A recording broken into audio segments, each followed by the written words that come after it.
The Seattle Mariners might be back on track, taking both games down in San Diego versus the Padres. Joe and I are going to break down both of those games and what we thought of the offensive performance from certain guys on this team. Wink, wink, Jorge Polanco. And then we're going to talk about the Domcan zone injury and what that means for the team moving forward, as well as if that kind of makes the need for an outfielder greater at the trade deadline. And we're going to wrap it all up by talking about the final series of the first half as the Mariners make their way up to Disneyland to face the Angels. Thank you guys so much for watching episode 103 of the Hit It Here podcast, part of the Bleav Network, the Rain H2O episode of the podcast. And I am here with Joe. Joe, how are you? I like that you didn't government name rainwater there. Rain H2O. That's good. Feeling good. Mariners won the second game. It's the final game. I've seen ever since you called it the Vetter Cup, everyone is like calling it that.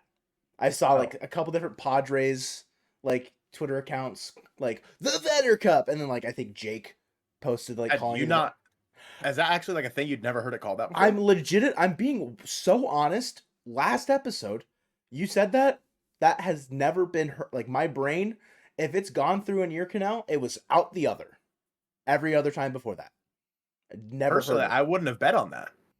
Yeah, I'm usually a pretty informed guy, but if you want to get the most up-to-date odds, betting lines, whatever, do it with BetOnline. Thank you to BetOnline for being a sponsor for the Hit It Here podcast. BetOnline is your number one source for all your sports betting needs this season. From baseball, golf, soccer, and even all the top fights in UFC, MMA, and boxing, every stat, every matchup, and even live odds and spreads while the games are being played, BetOnline has you covered. And when the game's over, head on over to the online casino and get in on a game of blackjack or poker, or unwind with one of the over 150 slots games to play. Head to the website today to get in on the action and use promo code Bleav, that's BLEAV, for your 50% free bet credit on your first deposit up to $250. Bet online, the game starts here. Julio Rodriguez, is he back? A lot of people were declaring so.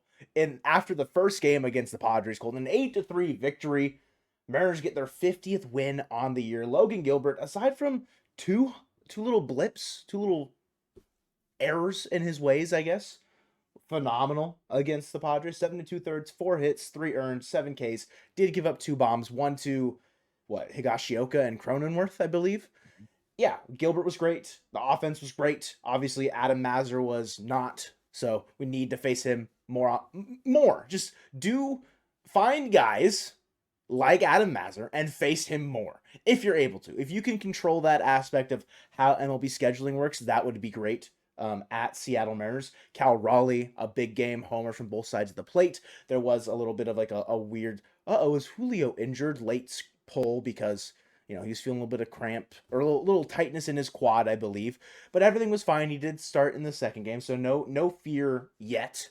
But Colton, I would be remiss if I didn't give you the floor, the microphone, the magic conch right now.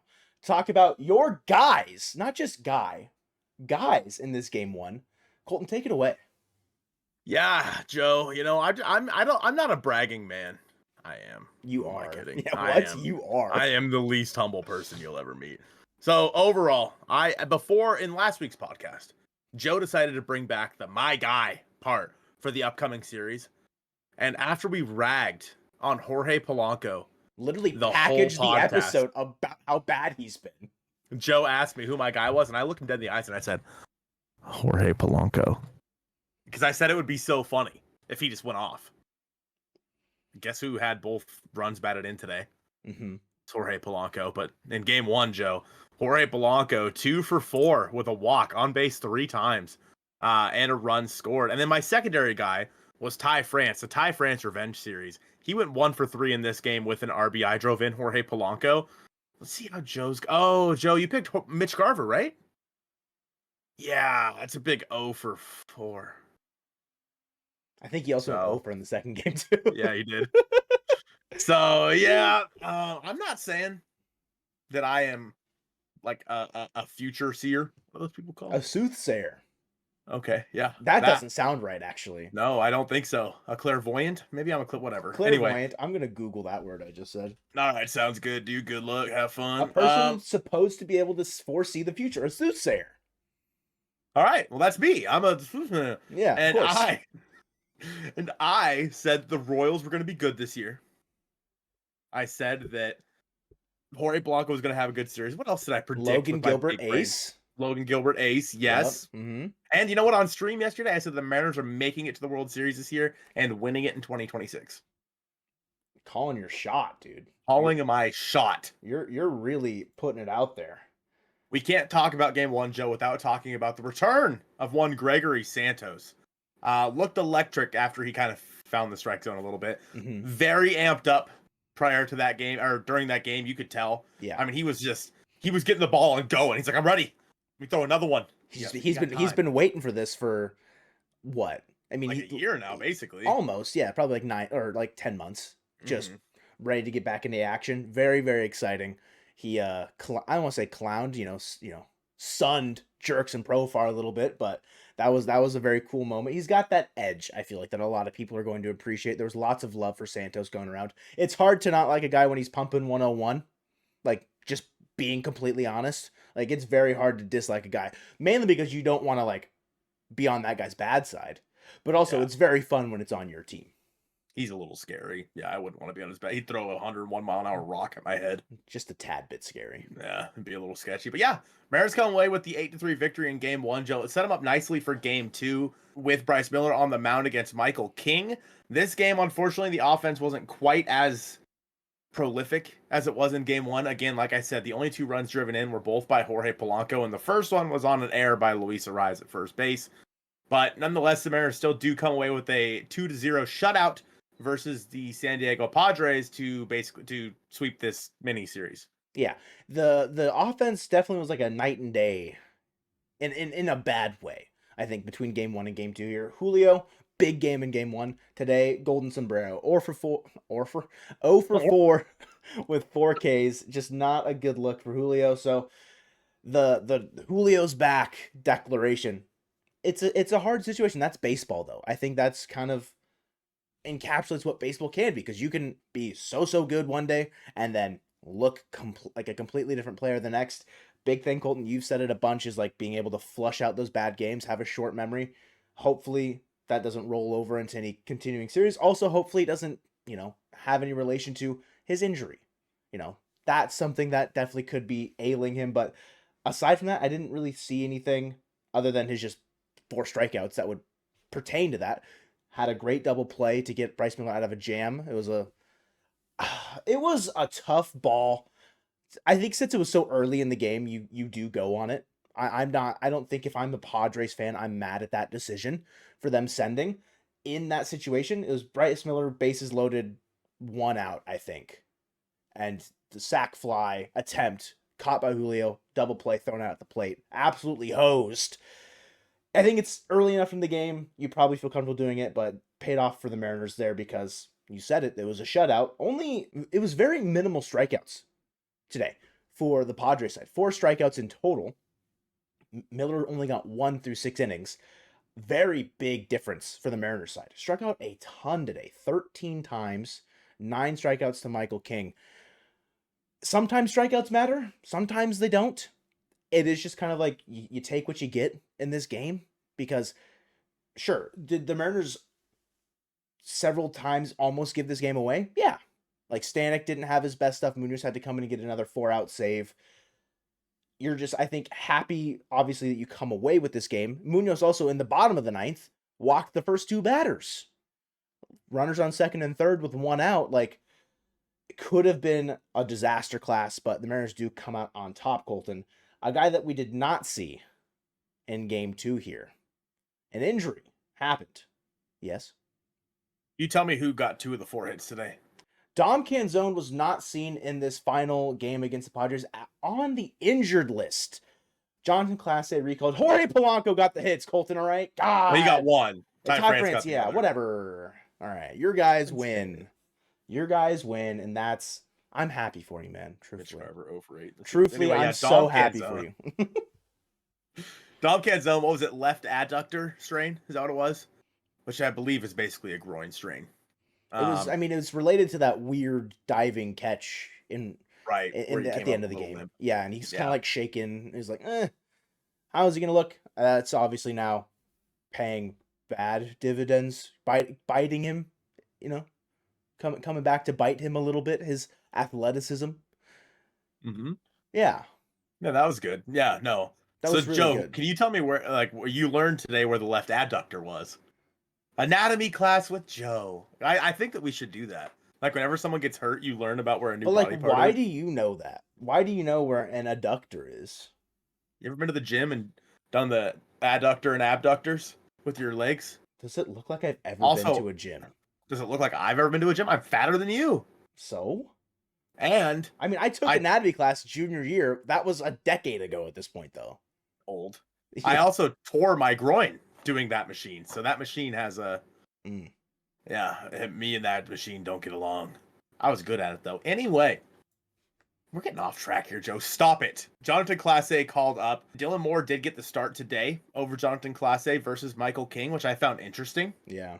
I think I would have rather have seen Classe. Dylan Moore did get one of the 4 hits today, though. Off a lefty late in the game. Right. And he probably should have struck out in that at bat too. But But anyways, yeah, but anyway, we won't talk about that part.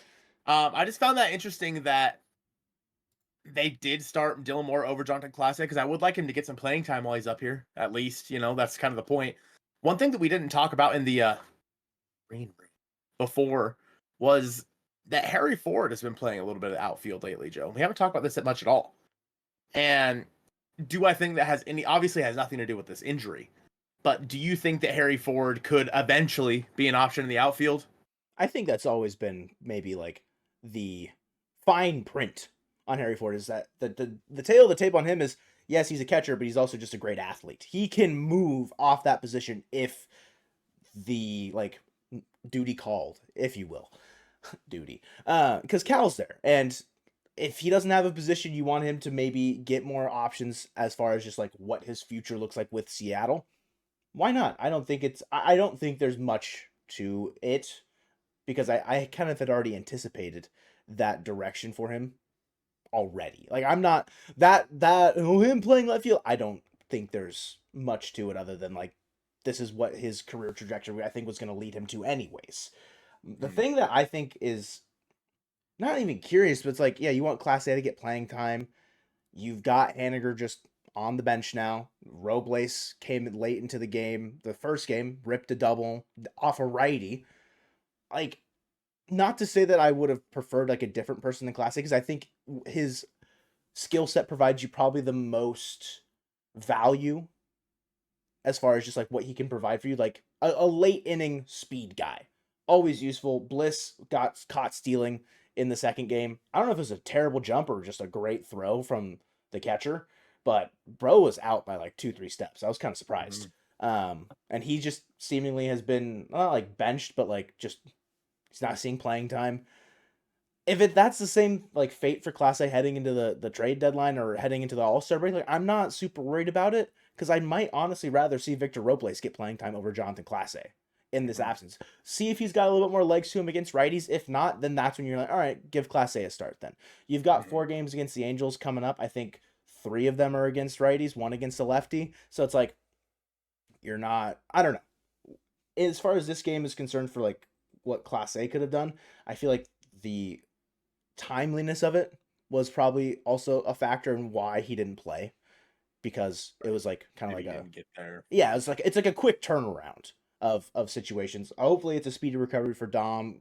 Came back pretty quickly from his injury earlier in the year. So, Which was yes. his oblique, Was it Joe, the which is oblique? where Y- no, Uh it was his shoulder. You're right, it was his shoulder the when he crashed into the wall. AC joint sprain. Yes. It Yes. was JP Crawford's oblique earlier in the year. Right. Um So yeah, I don't know. It seems like if Dom is able to get back, I expect him to be out probably the minimum. If it's a 10-day IL stint, we also don't know a ton of it yet. I think he was getting an MRI today. Mhm. I don't know if that information has been like put out there like this is what we expect kind of a situation, but I know in the post game presser after the first game service was like, "Yep, not looking good." And then the corresponding move happened. What it means for the Mariners going forward, like, do you think this changes maybe part of like their trade deadline idea, of, like maybe a more like pressing need for a corner outfielder if Canzone one is out longer, or Does it impact like their ability to like who they can trade? Because like Canzone's a guy that could have been in trade packages for people. It's just I don't know. It's a weird situation. It's a poor time I think for injury to happen. Obviously, not to say that there's a good time for it to happen, but like it's just an unfortunate circumstance. And I think that the kind of the next question I had for my Harry Ford talk was people were saying, especially in stream the other day, that this was like a hey, you know, maybe they're trying to up his trade value by showing he can play the outfield too, blah blah blah. Yeah. I don't really think that's the case. I think they're just putting him out there to see, and what's the harm in it? And you know what? Cool. If he does well out there, great. It's just more positional versatility. In terms of does it affect who you can trade? Obviously, yeah. I think that teams probably don't want to hurt Dominic Canzone. Hmm. With that being said, the teams that would be acquiring him probably don't have any aspirations this year anyway, so who cares? Um, True. but I think that does it change how badly you need an outfielder? In my opinion, no. You needed a starting outfielder to begin with. You needed an everyday guy to begin with. Yeah. That doesn't change because your backup got hurt or your backup slash starter once in a while got hurt. I think that the move going forward probably would have been having him and Robles platoon. I would assume would have been the move going forward, and just Haniger just kind of being like you said in the last pod as Matt Stairs. Hmm. With that being said, does that maybe mean you want to go out there and get a lefty outfielder more so now than you did before instead of maybe just going out there? I think you still go with the best fit. And whoever it is that you can go out there, like if you could have Luis Robert or Cody Bellinger, depending on the price, you're probably going with Robert. Yeah. And so I think that whether it's a lefty or a righty, I don't think it matters. So I don't think it affects it that much. But as we get closer to the All-Star break, obviously, I mean, I personally don't think we'll see any trades, anything of substance until after the All-Star break anyway. And at that point, Dom Canzone might be back, so it probably doesn't affect anything. Yeah, I want to say something about the Harry Ford stuff too. Like not like it's like anything crazy, but if people and this is not a wrong opinion, I just find it not like confusing, but like if like professional teams that are scouting the Mariners farm system don't already know that Harry Ford is like a good athlete and that there's conversation around him of him potentially moving off of that position and like that's gonna up his value. That feels like to me like a almost like a short-sighted situation on other front offices and scouting departments that they wouldn't be able to tell that. Because like Mm-hmm. I think in general, I mean he's a top 100 prospect. He has been for what 2 years. He's been a top three in the Mariner system that entire time. You know that he's a very hyper athletic catcher. People, I don't want to say likened him to like the Henry Davis for the Pirates, like a similar situation. I want to say like maybe they have a similar skill set, but like that's a conversation that happens around Harry Ford sometimes. If people didn't already know that before, and like people, like, oh, this is him auditioning it. It's like I have to imagine the professionals that are doing this for a job already know that. And this is more so the Mariners kind of figuring it out because also if the Mariners didn't do this, teams could still acquire him and do that themselves. They'd be like, Right. hey, Harry, buddy, go hang out in left field for a couple games, see how you do. Like, I don't think this is like a happenstance situation. This is very much so like, yep, this is just kind of what was going to happen, I think, naturally. Mm-hmm. And that's not to say that he's not going to catch again, Oh, of course because not. I'm sure still going to be that's still going to be his primary position. But I mean, the same thing with like you think of like Mitch Garver being a DH sometimes and catching sometimes. Similar idea to that, where Harry Ford will probably take left field maybe once a week, Hmm. and just maybe catch 3-4 times a week, get a day off in there as well. So it is what it is. And I think there were even rumors when he was first coming up, like that he could even play third base or even center field. Yeah, like a Russell Martin situation for third. Yeah. Right. And so I think that that's an option as well if they do want to try him there. But I mean, I just really don't think there's anything there to talk about. He was out for a few games because of back spasms. Hmm. So yeah, I mean, there's just really nothing there with Harry Ford right now. A team that has been discussing a trade, Joe, of Taylor Ward to the Pittsburgh Pirates. Here. Please do it before this upcoming series. Is the Los Angeles Angels of Disneyland. And Joe, game one is going to be Luis Castillo against Jack Kanowicz. Kakano. Like, listen, all right. Kochanowicz. Bless me. Kanowicz. I can't even remember what I listened to before this podcast, but he's their number 7 prospect, right? Pitcher, obviously. He's 6'7". Got a fastball that can touch 99, sits in the mid 90s typically though. Has thrown 2 complete games in the minor leagues this year, but pitching to a 4.55 ERA in the Angels AA affiliate. It's the Angels, you know? They're just kind of, I think, throwing darts, seeing what's going on in their system. Fangraphs has them as like having Anthony Rendon bat leadoff. I haven't looked at an Angels lineup. If that's accurate, that's hilarious. They're currently beating the Rangers 5-0 right now. Rendon is batting leadoff. So that's just it's just the Angels. That's just Angels baseball, baby. We do miss Luis Rengifo in this because he's injured. So no Barry Bonds situation happening in Disneyland this time. Taylor Ward's still there. Hey man, Luis Rengifo is scarier for me personally. True. But True. top to bottom, it's a bad baseball team. We know this. Castillo has been, I think, good. Like he's been good. He's not great, but he's been good. There's been moments where he's been great, but I think overall this first half good. And I think finishing out against the Angels is a way that you can maybe cement that first half as being a little bit better than good, and we can look back on it maybe a little bit more fondly than other situations. But yeah, Castillo against an Angels offense that is what 20. They're right behind the Mariners in terms of WRC plus. They're 23rd in all of baseball. That might go up after the Rangers game concludes, but they're currently sitting at a 92. Mariners are sitting at a 93 WRC plus. It's the pitching that will consistently let every other team down against us typically. That's a bad baseball team. The Angels are 28th in all of baseball, the 4.64 ERA. Maybe they're hoping Jack Kanowicz can come up and ignite a fire under the Angels pitching staff, do something. I mean, it's very Mariners to allow a major league debut to go well because it is his debut, right? No, I mean, yeah, I completely agree. The Mariners will have no video on him, probably. I mean, they'll have stuff from AA, obviously, but no major league hitter, like how he's attacking hitters and whatnot. I think they need to be patient with him, and they need to. I mean, he's a guy, like you said, he throws really hard. Do you have his stats pulled up still? Can you tell me his like walks per nine down in AA if you got it? I will tell you that he is averaging a 2.27 walks per nine and a 7.81 Ks per nine. So pretty, I mean, Ks per nine is pretty low as far as that concerned, especially for a guy that does have Pumps pretty 99. Yeah, like he's not striking out a ton of guys. Only struck out 79 batters in 91 innings down there. He's walked 23. So I feel like both of those are pretty like average. Yeah, I would say for the Mariners, especially making his major league debut, wait him out a little bit. If he does seem like he's attacking the strike zone and he's in the zone quite a bit, that's when you get aggressive. But I think first time through the lineup, you wait him out and see if he can make mistakes. And see if he can basically see if he can find the strike zone first and foremost in making his major league debut. Mm-hmm. Going into game 2, the return of Bryan Woo, Joe, against the best pitcher for the Los Angeles Angels of Disneyland in Tyler Anderson. I Believe he was named an All-Star. Second time All-Star. Second time. Both times with the Los Angeles team, just different Los Angeles teams. That's like a Max Scherzer winning the Cy Young in both leagues kind of like fun fact. It's like Tyler Anderson was a 2-time All-Star, both with Los Angeles, but like for different, Right. If they had an Alex Mayer, he'd be all over it. Yeah. But yeah, and so that's a game where left-handed pitcher and Tyler Anderson. I hope the Mariners can take 3 of 4 and win this series. This is the game I'd be the most worried about.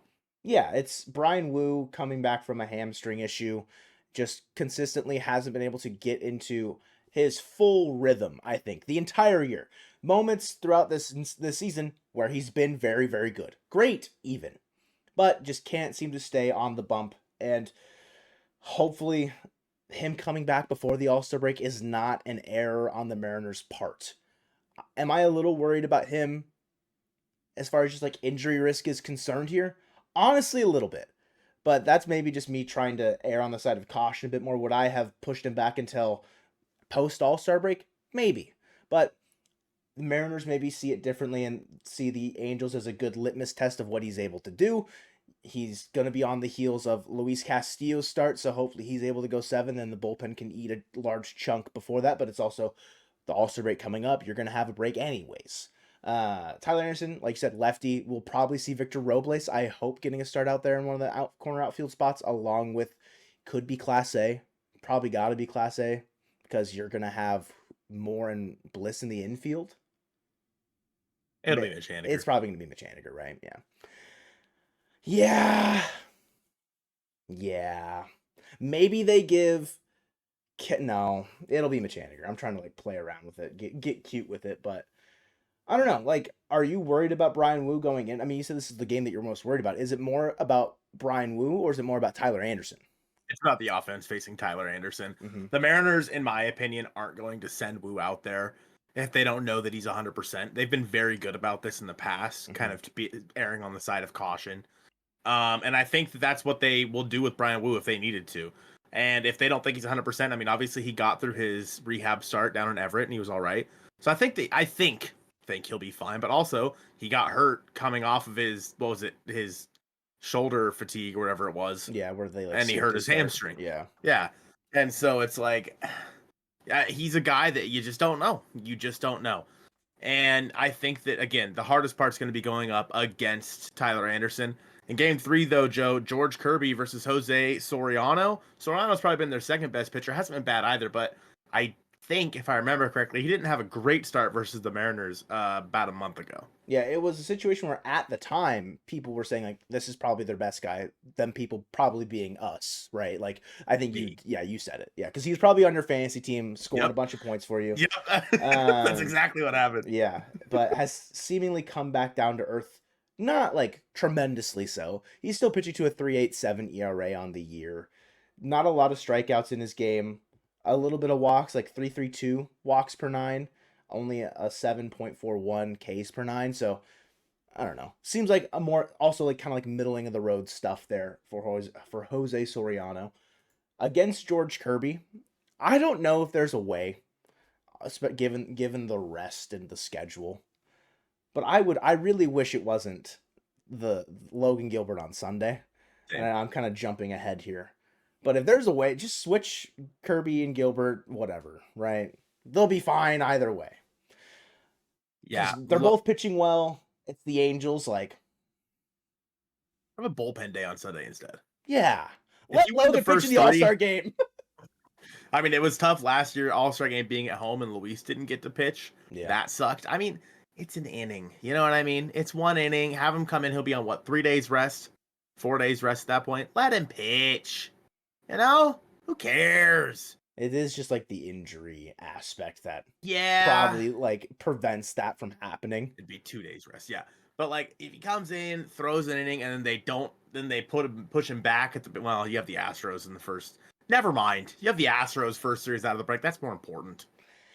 But hindsight's 2020, but I want to see Logan Gilbert, even if it's an ugly uniform. They're so bad. So bad. I want to see him pitch in the All-Star game. He was very, very excited. I was crying. I was tearing up when like the video that they posted when he's calling his parents. Very, very, very, very. I don't know how he wasn't tearing up. Well, I feel like he seems like the guy that's like very like just very kind of like flat level energy as far as like letting that stuff consume him in moments. Maybe Walter's the one that cries. Logan doesn't. So Walter's very like, high range of emotion, like very like amped, very excited, very like whatever. But also maybe he's got that soft side in him too. That's really special. I hope we don't see the soft side of Walter on Sunday. I hope we actually just see hardcore Walter against Ronzi Contreras. That's a name. Is that who's starting game 4? For me, it says TBD. Great. Fangraphs has Contreras for the Angels. Fangraphs has led me astray many times this year. Many, many times. So, who knows? It could. I mean, Griffin Canning is pitching today. So, it can't be him. Unless they bring up Reed Detmers. The name, for sure. He's in AAA. Got option. Who knows how he's doing? We broke him last time, and he got optioned after we faced him. So, like, unless the Angels want him to relive that nightmare, I don't see him facing us. But I have one final question for you, Joe. Yes. Since this is the series that ends the first half, okay?